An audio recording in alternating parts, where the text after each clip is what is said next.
Oh shit!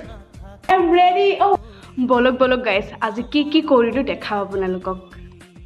তো guys, good morning সকলোকে। ৰাতিপুৱা 10টাত উঠি কেমেৰাটো চালু হৈ গ'ল। কাম বনটো নাই, তথাপিও অলপ কিতাপৰ টেবুলখনকে চাফা কৰোঁ বুলি ভাবিলোঁ।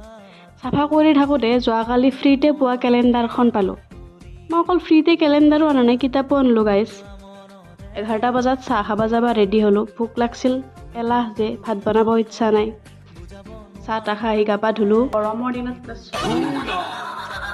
ঠাণ্ডাৰ দিনততো মানে মুখটো শুকাই থাকে ন, সাৱটি ফুটি নোলোৱা হৈ যায়। মুখত পিম্পল ওলাইছে, সেইটো পানীৰ কাৰণে হৈছে গাইছ। ভাত পানী খাই মই ৰেডি হৈ গ'লোঁ ৰীল বনাবলৈ।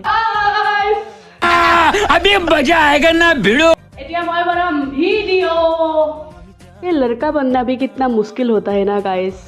2 ঘণ্টাৰ মূৰত মেকআপ কৰা হৈ গ'ল গাইছ।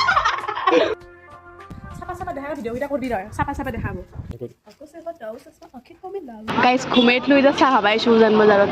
আজিৰ দিনটো ইমানেই ৰীল বনালোঁ ভাগৰ লাগি শুই গ'লোঁ। টোপনি ভাঙাৰ মেইন উপায় হ'ল চাহ। সেইকাৰণে মই উজান বজাৰত চাহ খাব বুলি পল্লৱদাৰ দোকানত আহি গ'লোঁ। গাইছ চাহৰ লগত কি খালোঁ জানেনে? চিকেন পকৰা মানে মাংস। মই আহি পালোঁ ৰুম। এতিয়া মই খাম গৰম পানী। এতিয়া গাইছ আকৌ একেটাই কাম, ভাত বনাম, ভাত বনাই শুই যাম। তো গাইছ মোৰ এই ভিডিঅ'টো আজি ইমানতেই সামৰণি পৰিল। Bye bye.